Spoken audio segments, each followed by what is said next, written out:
प्रेमाची गोष्ट या मालिकेच्या आजच्या भागामध्ये आपण पाहणार आहोत.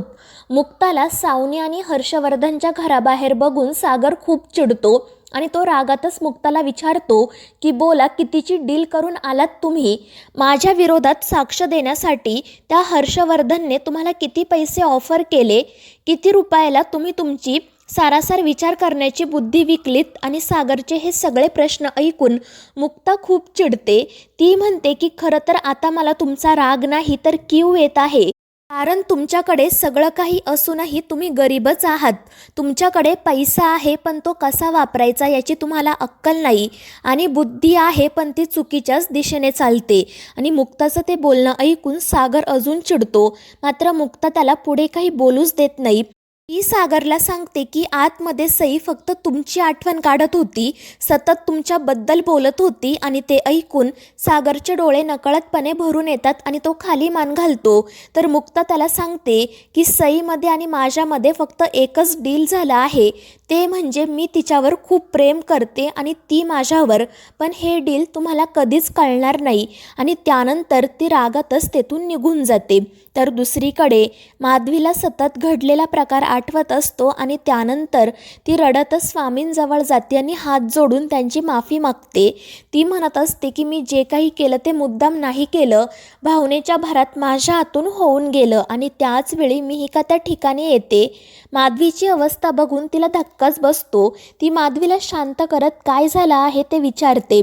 तर माधवी रडतच म्हणते, मिहिका, माझ्या हातून खूप मोठी चूक झाली आहे. त्या इंद्राताईंना मी स्टोरूममध्ये बंद केलं होतं.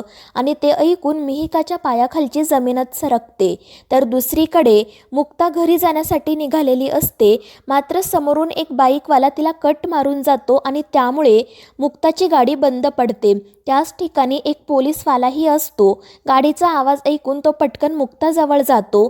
तर मुक्ता गाडीमधून खाली उतरलेली असते. तर तो कॉन्स्टेबल मुक्ताला विचारतो की समोरून येणारी गाडी तुम्हाला दिसली नाही का? त्यावर मुक्ता सांगते की ती गाडी अचानक माझ्या समोर आली, त्यामुळे मला काही कळलंच नाही.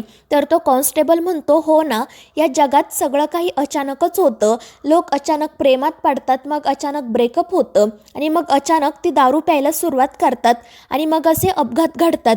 आणि त्याच वेळी तो इन्स्पेक्टरही त्या ठिकाणी येतो. मुक्ताला बघून तो विचारतो की आता काय केलं यांनी? आणि ते ऐकून मुक्ता खूप चिडते. तर तो कॉन्स्टेबल इन्स्पेक्टरला सांगतो की ड्रिंक अँड ड्राईव्हची केस आहे. आणि ते ऐकून मुक्ताला धक्काच बसतो. ती म्हणते, म्हणजे तुम्हाला काय म्हणायचं आहे, मी दारू पिऊन गाडी चालवते का? आणि त्यावर तो कॉन्स्टेबल हो म्हणतो. आणि त्याच वेळी सागरसुद्धा त्या ठिकाणी येतो. तो सुद्धा गाडीमधून खाली उतरून नक्की काय चाललंय ते ऐकत असतो. त्या कॉन्स्टेबलने दारू पिऊन गाडी चालवण्याचा आरोप केल्यामुळे मुक्ता खूपच चिडलेली असते. ती त्या इन्स्पेक्टरला सांगत असते की तो माणूस मला कट मारून निघून गेला, पण तुम्ही काहीच केलं नाही आणि मला मात्र अडवलं. आणि तुमच्यासोबत महिला कॉन्स्टेबलसुद्धा नाही आहे. आणि जर मी या बाबतीत तुमची तक्रार केली तर मग तुमचं काय होईल याचा विचार करा. आणि त्यामुळे ते दोघेही खूप घाबरतात. आणि त्याचवेळी सागर त्या ठिकाणी जात त्या इन्स्पेक्टरला काय झालं आहे ते विचारतो. तर इन्स्पेक्टर पुन्हा त्याला सांगतो की ड्रिंक अँड ड्राईव्हची केस आहे, त्यामुळे मुक्ता अजून चिडते. तर दुसरीकडे मिहिका माधवीला विचारते की मावशी, नक्की काय झालं आहे? आणि त्यावर माधवी तिला घडलेला सगळा प्रकार सांगते. आणि तो सगळा प्रकार ऐकून मिहिकाला धक्का बसतो. तर माधवी रडतच स्वामींची माफी मागत असते. तर मिहिका तिला समजावत शांत करण्याचा प्रयत्न करत असते. तर दुसरीकडे सागर त्या इन्स्पेक्टरला सांगत असतो की यांना ओळखतो मी, या ड्रिंक अँड ड्राईव्ह करणं शक्यच नाही, कारण मुळातच या दारू पित नाही. मात्र त्यामुळे या गाडी कशा चालवत असतील ते मी तुम्हाला सांगू शकत नाही. आणि ते ऐकून मुक्ता सागरवर चिडते. ती म्हणते की ज्या पद्धतीने तुम्ही गाडी चालवताना त्याच पद्धतीने मी सुद्धा गाडी चालवत होते, आणि तुमची गाडीसुद्धा त्या दिवशी बंद पडलीच होती ना? आणि मग ते दोघेजण एकमेकांशी वाद घालतात. तर इन्स्पेक्टर त्यांना म्हणतो की तुमच्या या वादामध्ये आम्हाला ओढू नका, कारण मागच्या वेळीसुद्धा असंच झालं. तुमच्या भांडणांमुळे आम्ही यांच्या आईवडिलांना अटक केलं आणि त्यानंतर तुम्हीच त्यांना सोडवलं, मात्र आमची बदनामी झाली. आणि मग तो मुक्ताला सांगतो की तुम्ही या साहेबांसोबतच घरी जा, कारण तसेही तुम्ही दोघे शेजारीच आहात ना, यांच्यासोबत घरी गेलात तर तुम्ही सेफ पोहोचाल. मात्र मुक्ता म्हणते की मला यांच्यासोबत घरी जायची काही गरज नाही, मी स्वतः जाऊ शकते. तर सागर म्हणतो ठीक आहे, आणि मग तो रागातच त्याच्या गाडीत जाऊन बसतो. तर मुक्ता त्या इन्स्पेक्टर आणि कॉन्स्टेबलसमोर हात जोडून गाडीत जाऊन बसते. ती गाडी सुरू करण्याचा प्रयत्न करत असते, पण तिला ते शक्य होत नाही. तर सागर मोठमोठ्याने हॉर्न वाजवत असतो आणि शेवटी मुक्ताची गाडी सुरू होते आणि मग ते दोघेजण तेथून निघून जातात. त्यानंतर जेव्हा मुक्ता सोसायटीमध्ये जाते तेव्हा तिला पुरू बाहेरच बसलेला दिसतो. तो भुईमुगाच्या शेंगा खात असतो आणि त्या शेंगा बघून मुक्ता खूपच खुश होते आणि पटकन पुरूजवळ जाऊन बसते. ती पुरूला म्हणत असते की बाबा, तुला आठवतंय का, आपण जेव्हा लहान होतो तेव्हा या शेंगांसोबत एक खेळ खेळायचो, शेंगा न फोडता त्यामध्ये किती शेंगदाणे आहेत ते ओळखून दाखवण्याचा. आणि त्यावर पुरूसुद्धा हसतच हो म्हणतो, पण तो मुक्ताला सांगतो की तेव्हा फक्त तू लहान होती, मी नाही. मात्र मुक्ता म्हणते की मी मुक्ता म्हणून लहान होते आणि तू बाबा म्हणून, आणि ते ऐकून पुरूला हसू येतं. तर दुसरीकडे मिहिकाला समजतं की लकीला सुद्धा माधवीबद्दल माहिती होतं, त्यामुळे ती याबद्दल लकीला जाब विचारते. तर लकी तिला सांगतो की मिहिका त्यावेळी माझ्या घरचे किती रागात होते माहिती आहे ना तुला. मात्र मिहिकाला ही गोष्ट अजिबात पटलेली नसते आणि त्यामुळे लकी म्हणतो ठीक आहे, जा तू आणि घरातल्यांना जाऊन सांग. मात्र त्यानंतर मिहिका म्हणते की नाही, तू जे काही बोलतोय ते पटतंय मला.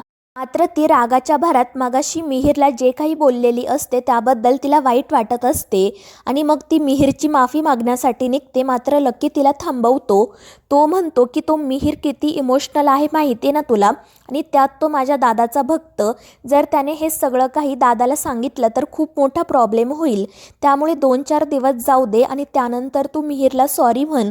आणि ही गोष्ट मिहिकाला सुद्धा पटते आणि त्यानंतर ती तिच्या घरी जाते. तर लकी हसतच मनाशी म्हणत असतो की काही झालं तरी मी मिहिकाला मिहिरची माफी मागू देणार नाही. 2-4 दिवसांनी मी नवीन काहीतरी कारण काढेल, कारण त्या मिहिरमुळे दादाने माझ्या कानाखाली मारली होती.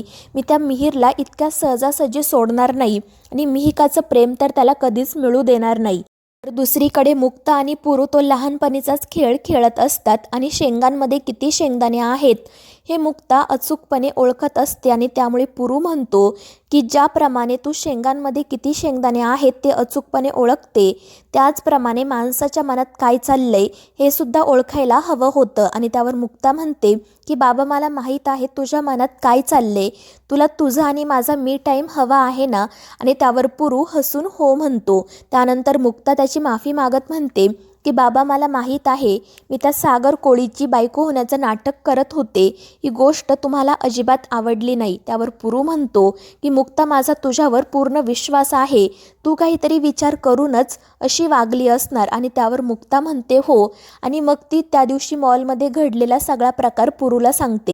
ती म्हणते की मी जे काही केलं ते फक्त सईसाठी केलं, कारण तिच्या चेहऱ्यावरचा आनंद मला घालवायचा नव्हता.